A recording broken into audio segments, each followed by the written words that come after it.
Assalamualaikum warahmatullahi wabarakatuh. Kawan-kawan media sekalian, barusan kami bertemu dan berdialog dengan Presiden. Kami dari DPR RI, sebelah kiri saya Pak Adis Kadir, Wakil Ketua DPR Bidang Ekonomi dan Keuangan. Sebelah kanan saya Mensesnek, kemudian yang di sebelah saya adalah Pak Misbahun, Ketua Komisi 11, kemudian Pak Habibur Rahman, Ketua Komisi Hukum, Pak Haikal, Wakil Ketua Komisi 11, Pak Bambang Haryadi, Wakil Ketua Komisi 12, dan Pak Wihadi, Wakil Ketua Banggar.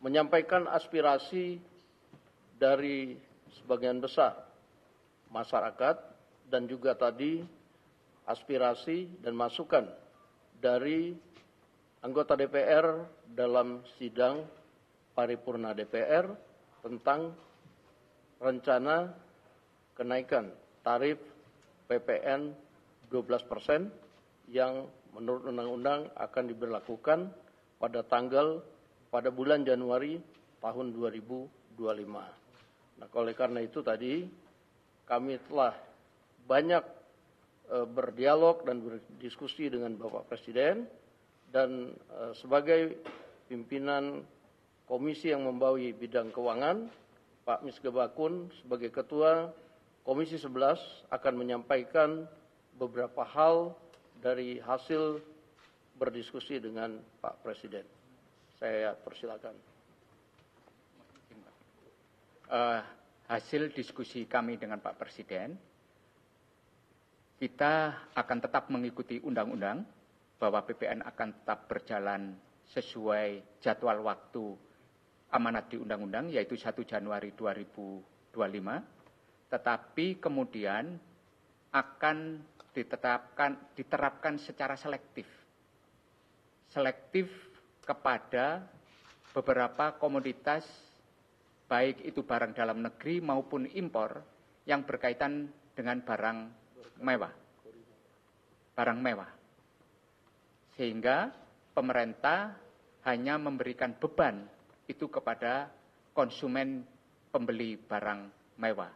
Masyarakat kecil tetap kepada tarif PPN yang saat ini berlaku. Sehingga nanti tidak berlaku lagi, rencananya masih dipelajari oleh pemerintah, dilakukan pengkajian lebih mendalam, bahwa PPN nanti akan tidak berada dalam satu tarif. Dan ini nanti akan masih dipelajari. Masyarakat tidak perlu khawatir karena ruang lingkup mengenai kebutuhan barang pokok, kemudian jasa pendidikan, jasa kesehatan, kemudian jasa perbankan yang berkaitan dengan hal-hal yang bersifat pelayanan umum, jasa pemerintahan, tetap tidak dikenakan PPN. Itu yang bisa kami sampaikan dengan Bapak Presiden. Bapak Presiden juga berusaha menertibkan banyak urusan yang berkaitan dengan hal-hal ilegal, sehingga akan menambah penerimaan negara yang selama ini tidak terdeteksi. Itu yang bisa kami sampaikan. Terima kasih. Baik, jadi itu tadi yang disampaikan ada 3 poin. Yang pertama, untuk PPN 12% akan dikenakan hanya kepada barang-barang mewah. Jadi secara selektif. Kemudian yang kedua, barang-barang pokok dan berkaitan dengan pelayanan dan lain-lain yang langsung menyentuh kepada masyarakat masih tetap akan diberlakukan pajak yang sekarang, yaitu 11%. Mengenai usulan dari kawan-kawan DPR bahwa ada penurunan pajak kepada kebutuhan-kebutuhan pokok yang langsung menyentuh kepada masyarakat, Pak Presiden tadi menjawab bahwa akan dipertimbangkan dan akan dikaji. Mungkin dalam 1 jam ini Pak Presiden akan meminta Menteri Keuangan dan beberapa menteri untuk rapat dalam mengkaji usulan dari masyarakat maupun dari DPR tentang beberapa hal pajak yang harus diturunkan. Demikian, terima kasih.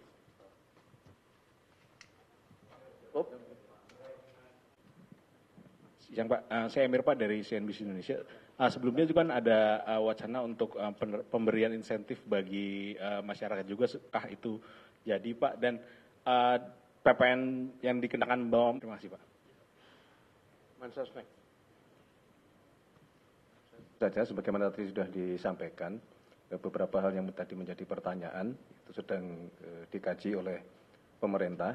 Yang pasti hari ini sebuah proses yang menurut kami ini budaya yang baru yang dibangun oleh Presiden bersama dengan teman-teman dari DPR, bahwa apapun masukan dari masyarakat, terutama masukan dari DPR untuk secepatnya yang berkaitan dengan kepentingan masyarakat harus direspon dengan cepat, sehingga hari ini Presiden bersama-sama dengan pimpinan di DPR mendiskusikan mengenai hal ini.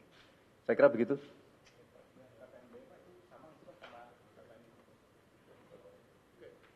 Yang dimaksud dengan itu memang selektif.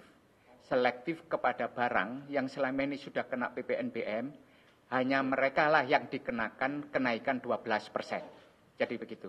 PPNBM-nya mereka tetap, tapi terhadap siapa dikenakan PPN 12% itu ya barang-barang yang masuk kategori mewah, baik itu impor maupun dalam negeri, yang selama ini sudah dikenakan PPNBM. Jadi masyarakat kelas atas lah yang akan mempunyai kemampuan membeli barang mewah, itu yang dikenakan. Sudah cukup?